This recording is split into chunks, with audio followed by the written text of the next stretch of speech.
जी, अस्सलाम वालेकुम दोस्तों, उम्मीद है आप सब अच्छे से होंगे। अच्छा जी, ये लेक्चर 5 है आईसीटी कोर कंटेंट मंथ 5 से, जिसमें हम देखने वाले हैं money management and high time frame analysis. इसका मतलब ये है कि हम अगर पोजीशन ट्रेडिंग करते हैं या लॉन्ग टर्म ट्रेडिंग करते हैं, तो हम कैसे मनी मैनेज कर सकते हैं। दूसरा, इसमें हम ये भी जानेंगे कि अगर तो हम फंडेड अकाउंट लेते हैं या हम किसी का फंड लेकर उसको मैनेज करते हैं, तो हम उस फंड को कैसे सिक्योर कर सकते हैं, कैसे लो एंड पर रहते हुए हम उसको ग्रो कर सकते हैं, जिससे हम अपना फंडेड अकाउंट भी चला सकें, या हम किसी की मनी लेकर ट्रेडिंग कर रहे हैं उसको कैसे प्रॉफिटेबल अकाउंट बना सकते हैं, जिससे उसको भी फायदा हो और आपको भी फायदा हो। तो ये लेक्चर बहुत इंपॉर्टेंट है, इसको जरूर गौर से देखिएगा। अगर तो आप इंडिविजुअल ट्रेडिंग करते हैं, यानी अपने ही पैसा लगाकर ट्रेडिंग करते हैं, फिर भी ये लेक्चर आपके बहुत ज्यादा काम आ सकता है। अगर तो आप सारी चीजें इसमें बताई गई अपने अकाउंट पर इम्प्लीमेंट करेंगे, तो इंशाल्लाह आपको फायदा होगा। ठीक है। तो जो सबसे पहला पॉइंट आ रहा है इसमें, वो है कि अकाउंट बैलेंस नॉट इम्पोर्टेंट। यानी आपके लिए मनी मैनेजमेंट करना जरूरी नहीं है कि आपके पास $1 लाख का अकाउंट हो, या 10,000 का हो, या $50,000 का अकाउंट हो। बिल्कुल ऐसा नहीं है। अगर आपके पास 1,000 का अकाउंट भी है, तो आप उसको भी अच्छे से मैनेज कर सकते हैं, अगर ये सारी चीजें इम्प्लीमेंट करेंगे तो। ठीक है। फर्स्ट पॉइंट कि बैलेंस इंपॉर्टेंट नहीं है इसमें कि इतना होना चाहिए। सेकंड पॉइंट जो इसमें आता है वो ये है कि आपने सारी इक्विटी, यानी जितने पैसे आपने उसमें डाले हैं, वो सारे के सारे ही नहीं लगा देने। वो तमाम के तमाम पैसे यूज नहीं करने एक ही ट्रेड में। थर्ड पॉइंट है कि आपकी जो इक्विटी है, चाहे 1,000 है, 10,000 है, 5,000 है, या $1 लाख है, उसका आपने 30% लेना है।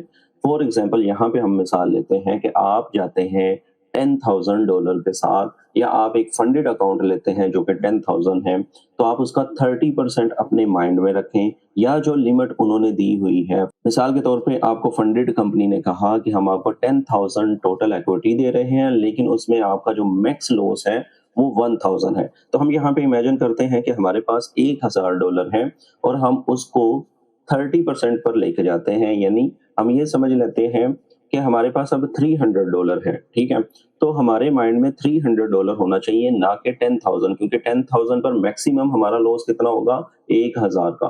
तो 1,000 का भी हमने लिया 30%, जो कि बनता है $300।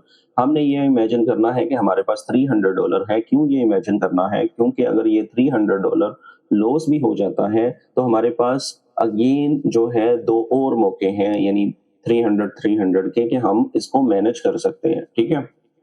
यानी हमें टोटल 3 मौके मिल जाते हैं अपने अकाउंट की जो इक्विटी है उसको मैनेज करने के लिए। पहले 300, फिर 300 और फिर 300। आई होप आपको समझ आ गई है। फोर्थ पॉइंट हमारे पास आता है कि हमने फिर इस 30% पर मैक्सिमम रिस्क लेना है, और वो रिस्क कितना है? वो है 1%।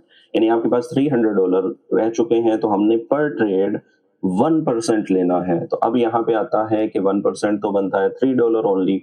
तो ये जस्ट इमेजिनेशन है। ठीक है। जरूरी नहीं है कि आपने मेरे बताए हुए ही अकाउंट मैनेज करना है, यानी 1,000 का। हो सकता है कि आपके पास 10,000 हो सकता है आपके पास 50,000 हो सकता है आपके पास 5,000 हो, 2,000 हो। बट कॉन्सेप्ट क्या है कि आपने 30% का 1% ही रिस्क लेना है, इससे ज्यादा नहीं लेना।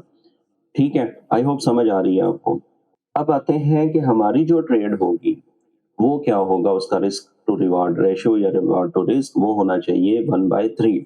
यानी हम $3 पर फॉर एग्जांपल रिस्क ले रहे हैं, तो हमारा जो टारगेट होना चाहिए वो $9 होना चाहिए। तो यहाँ पर क्वेश्चन ये बनता है कि लॉन्ग टर्म ट्रेडिंग में 1/3 थोड़ा सा ओड लग रहा होगा, बट हमने रियलिस्टिक रहना है। हमने ऐसी चीजें करनी है जो कि रियलिस्टिक हो। आप पहली ही ट्रेड में 1/20, यानी आपने $3 का जो है रिस्क लिया और $50 टारगेट कर रहे हो, ऐसा पॉसिबल नहीं है, क्योंकि इसमें बहुत ज्यादा लो एक्यूरेसी होती है। हाई रिवॉर्ड सेटअप जो है वो आपको एक्यूरेसी में पीछे ले जाते हैं। यानी जो हमने पढ़ा था मंथ 2 में, कि अगर तो हम हाई रिवॉर्ड बढ़ाते जाएंगे तो हमारी एक्यूरेसी कम होती रहेगी। इसलिए हमने रियलिस्टिक अप्रोच रखनी है हमेशा, क्योंकि ये वो सेटअप हैं जो हमें कम नज़र आएँगे। आई होप समझ आ गई आपको। हमारे पास अगला पॉइंट जो आ रहा है वो आ रहा है कि low risk allows equity for more setups. ये मैं अपने तमाम दोस्तों को कहता हूँ कि आप एक ही सेटअप या एक ही ट्रेड में अपना पूरा पैसा ना लगाएं, यानी फुल रिस्क ना लें, फुल मार्जिन ना जाएं। अगर तो आप ये कर रहे हैं, आप बहुत सारे सेटअप्स मिस कर रहे हैं। फॉर एग्जांपल आपने एक ही जगह पर तमाम पैसा लगा दिया, जैसे गैम्बलिंग के तौर पे आपने लगा दिया है, वो आपके अगेंस्ट जाती है, आपका अकाउंट वॉश हो जाता है, आपके पास अब पैसा ही नहीं है ट्रेड करने के लिए। नेक्स्ट सेटअप हो सकता है 5 मिनट बाद बन जाए, हो सकता है 1 घंटे के बाद बन जाए, हो सकता है 2 घंटे के बाद बन जाए और वो एक अच्छा सेटअप हो और आप चार्ट पर देख भी रहे हो कि यार ये तो बन रहा है, but you do not have money, आपके पास पैसा नहीं है। तो आप किस तरह वो सेटअप को अवेल करेंगे, किस तरह उसको जो है ग्रैब करेंगे, यानी किस तरह उससे फ़ायदा उठाएँगे अगर आपके पास पैसा ही नहीं है तो? इसलिए जो आपके पास पैसा है उसका 30% लें और वो 30% का भी 1% ईच ट्रेड लें, क्योंकि अगर आप इस तरह करेंगे तो आपके पास मोर सेटअप्स बनेंगे, आपके पास पैसा होगा तो आपके पास चार्ट जो है अपॉर्च्युनिटीज़ दे रहा है आपको बार-बार। अगर आप डे ट्रेडिंग करते हैं, तो आप 15 मिनट्स की कितनी कैंडल्स देखते हैं और कोई ना कोई कैंडल आपके सेटअप पर पूरी उतर रही होगी, ठीक है? तो इस तरह जो है आप अपनी इक्विटी को मैनेज कर सकते हैं। आई होप आपको इस स्लाइड की समझ आ गई होगी, तो हम चलते हैं नेक्स्ट। तो दोस्तों, ये जो चार्ट है ये मैंने सर की ही वीडियो से लिया है। आपको पता है कि मैं कोशिश करता हूँ कि जैसे आईसीटी यानी सर माइकल ने समझाया है, मैं उसको ट्रांसलेट कर सकूँ उर्दू में और मैं आपको उसी तरह समझाने में कामयाब हो सकूँ। तो दैट इज़ व्हाई ये मैंने चार्ट उन्हीं से लिया है। बाय द वे यहाँ पे मैं बता दूँ कि सर ने ये 1/3 रेशियो जो लिया है, आप देख सकते हैं 400 पिप्स का रिस्क था और 1200 पिप्स का टारगेट था, ठीक है? और ये डेली का चार्ट भी है, ठीक है? तो आप देख सकते हैं कितना टाइम लगा होगा इसको हिट करने में।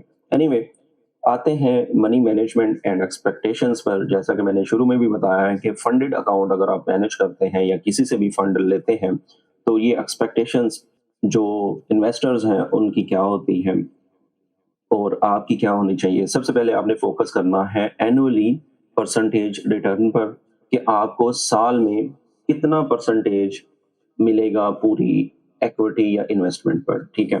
तो यहाँ पर आईसीटी बताती है 15%, ठीक है? अगर आपके पास $1,00,000 है तो 15,000 उस पे जो है रिटर्न होना चाहिए। अगर आपके पास 10,000 है तो उस पे 1,500 होना चाहिए, या वो मैक्सिमम कहते हैं कि 20% होना चाहिए, ठीक है?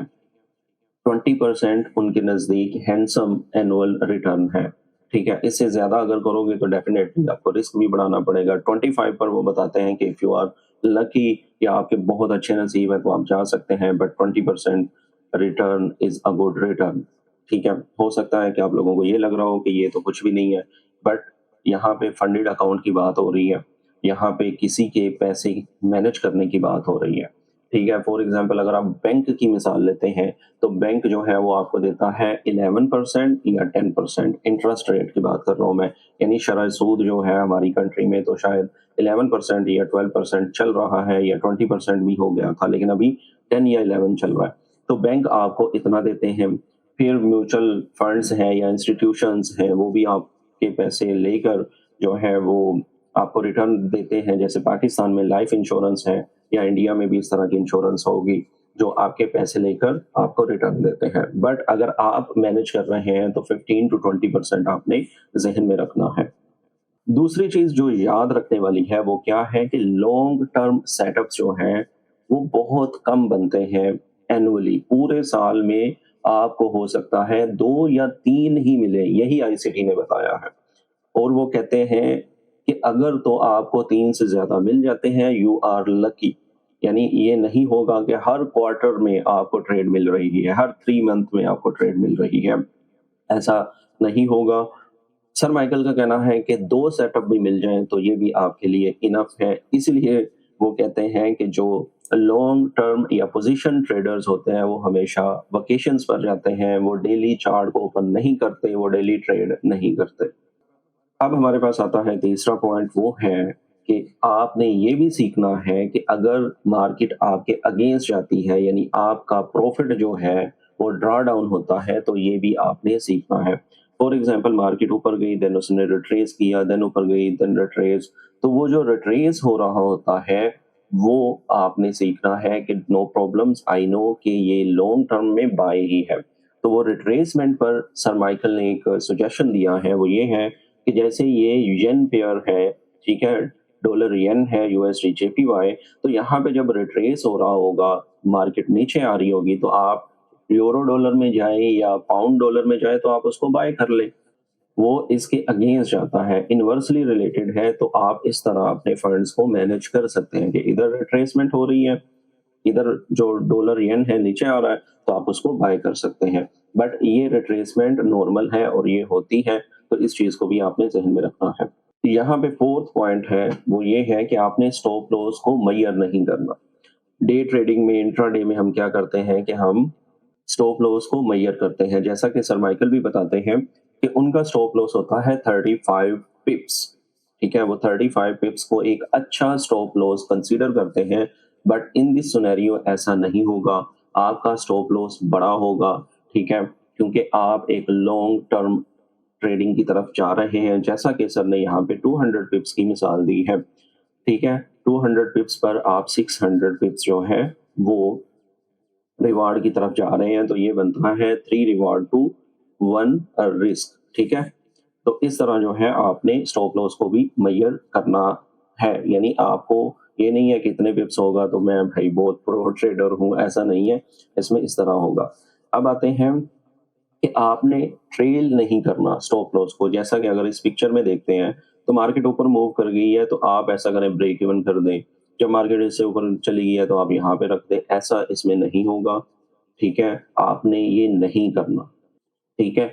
यानी मार्केट जैसे ही आपकी एंट्री से ऊपर गई है, तो आप उसको स्टॉप लॉस को मूव कर दें, ये नहीं करना। This is a long term trading, जो कि साल में आपको 2 या 3 मौके ही देती है।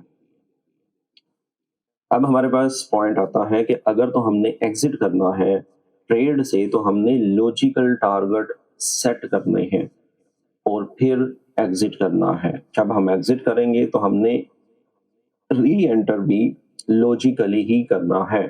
फॉर एग्ज़ाम्पल आप हाई टाइम फ्रेम के पीडीआरएस देख रहे हैं।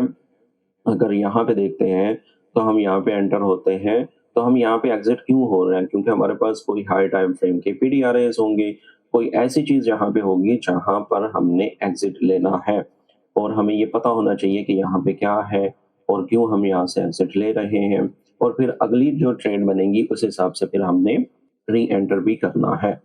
तो अगला पॉइंट क्या है कि जो लॉन्ग टर्म ट्रेडिंग है, ये आपको बड़ी जल्दी या बड़ी आसानी से कह लो रिच यानी अमीर नहीं करेगी, ठीक है? लेकिन ये है कि ये करेगी आराम से स्लोली, ठीक है? जो कि डे ट्रेडिंग करने वाले हैं वो दिखाते हैं कि देखो 50% मैंने आज कर लिया, 100% मैंने गेन कर लिया। स्कैल्पर्स या स्कैल्पिंग करने वाले जो हैं वो हमेशा टेंशन में रहते हैं, उनको हर कैंडल पर ट्रेड चाहिए होती है, तो इस तरह वो टेंशन में रहते हैं। अगर तो आप टेंशन फ्री ट्रेडिंग करना चाहते हैं और आप इस टाइप की ट्रेडिंग करना चाहते हैं कि आपको किसी भी तरह की परेशानी ना हो, तो आप जो है लॉन्ग टर्म ट्रेडिंग करें और आप अपने अंदर झाँके कि आप लॉन्ग टर्म ट्रेडिंग कर सकते हैं, ठीक है? दूसरा ये है कि आप चाहे स्कैल्पर्स हैं, बट डेली के टाइम फ्रेम को ज़रूर देखें। डेली के टाइम फ्रेम को आपने ज़रूर देखना है, इस पर प्रैक्टिस करनी है। कम से कम 1 एंड हाफ ईयर्स इस पर प्रैक्टिस करें, आप देखिएगा कि आपको बहुत ज़्यादा फ़ायदा होगा इंशाल्लाह। तो दोस्तों दिस इज़ इट, इस वीडियो में बस इतना ही। आई होप आपको इस वीडियो में कुछ ना कुछ सीखने को मिला होगा। अगर आपको ये वीडियो यूज़फुल लगी है तो लाइक करें, कमेंट करें और अपने दोस्तों के साथ शेयर करें, और आपने मेरे चैनल को अभी तक सब्सक्राइब नहीं किया हुआ तो प्लीज़ वो भी कर लें। मिलते हैं नेक्स्ट वीडियो में। अल्लाह हाफ़िज़।